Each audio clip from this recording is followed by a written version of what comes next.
ఈ రోజున ఏ ఒక్క హామీని కూడా పూర్తి స్థాయిలో అమలు చేయకుండా సూపర్ ఫ్లాప్ అయిపోయిన పరిస్థితుల్ని ప్రజలు గమనించారు.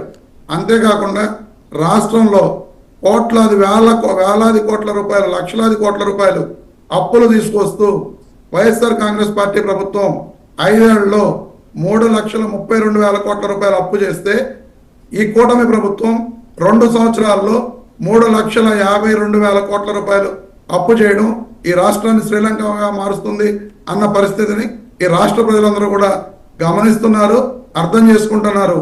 ఈ కూటమి ప్రభుత్వం అధికారంలోకి రావడానికి ఎన్ని అబద్ధాలు ఆడిందో వాళ్ళందరూ కూడా, ముఖ్యంగా మహిళలు, నిరుద్యోగ యువత వీళ్ళు చెబుతున్నారు, మేము 20 లక్షల ఉద్యోగాలు ఇచ్చేసాం, 23 లక్షల కోట్ల పెట్టుబడులు తీసుకొచ్చామని చెప్పి వీళ్ళు చెప్తున్నారు. మొన్నే కేంద్ర ప్రభుత్వాన్ని మా లోక్సభ నాయకుడు మిథున్ రెడ్డి గారు లోక్సభలో క్వశ్చన్ వేస్తే కేవలం ఈ 2 సంవత్సరాల్లో వచ్చిన పెట్టుబడులు 6,200 కోట్లు. వాటి కారణంగా ఈ 2 సంవత్సరాల తర్వాత రాబోయే ఉద్యోగాలు 20,000 అని చెప్పి లోక్సభలో కేంద్రం ప్రకటించింది. మరి వీళ్ళు చెబుతున్న ఉద్యోగాల కల్పన కానీ, పెట్టుబడులు కానీ ఇవన్నీ కూడా అబద్ధాలు అనేది ఈ రాష్ట్ర ప్రజలందరికీ అర్థమవుతుంది.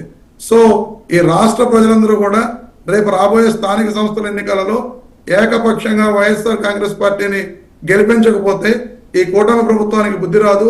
ఖచ్చితంగా మనం వైఎస్ఆర్ కాంగ్రెస్ పార్టీ అభ్యర్థులను గెలిపించాలి అని చెప్పి వాళ్ళందరూ కూడా కృతనిశ్చయంతో ఉన్నారు.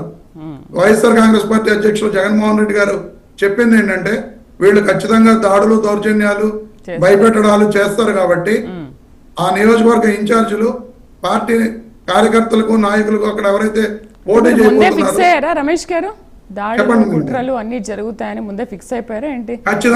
జరుగుతున్నాయి కాబట్టి నెక్స్ట్ ఎలక్షన్స్ వస్తే జరుగుతాయి. మీ టీవీలలో ఎంత దారుణాలు జరగబోతున్నాయో మీరు చూపించబోతున్నారు. ఆ రోజున కూడా మనం డిబేట్లలో వీళ్ళు చేస్తున్న దాడులు, దౌర్జన్యాలు, నామినేషన్లు కూడా వేయకుండా చేసే దుర్మార్గాలన్నీ మీ అందరికీ కూడా మేము వీడియోల రూపంలో చూపిస్తామని చెప్పి నేను తెలియజేస్తున్నాను. ఓకే, రెడీగా ఉన్నారు అన్నిటికీ? మీరు అన్నిటికీ సిద్ధంగా ఉన్నాం. ఖచ్చితంగా మేము నామినేషన్లు వేస్తాం, ఖచ్చితంగా పోటీ చేస్తాం. ఆ పోటీలో గెలవడానికి ఖచ్చితంగా మేము ప్రయత్నం చేస్తామని చెప్పి మేము మీ ద్వారా తెలియజేస్తున్నాం. రైట్. శేఖర్ గారు గుడ్ మార్నింగ్.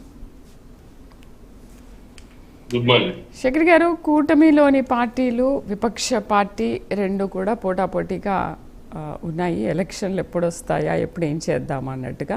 అయితే ఎప్పుడు కూడా ఇంతకుముందు శ్రీనివాస్ గారు అన్నట్టు అండ్ మీరు విశ్లేషకులు చాలామంది అన్నట్టు, అధికార పక్షంలో ఏ పార్టీ అయితే ఉంటుందో నెక్స్ట్ జరిగే ఏ ఎలక్షన్లో కూడా అదే పార్టీ అధికారంలోకి వస్తుంది అని అంటూ ఉంటారు కదా. అది నిజంగా వాస్తవమేనా? సో ఖచ్చితంగా ఏది ఏమైనప్పటికీ కూడా, ఎన్ని కుట్రలు జరిగినప్పటికీ కూడా ప్రజలకి వివరిస్తూ ఉన్నారు వైసీపీ పార్టీ అసలు కూటమి పార్టీ ఏం చేస్తుంది అనేది.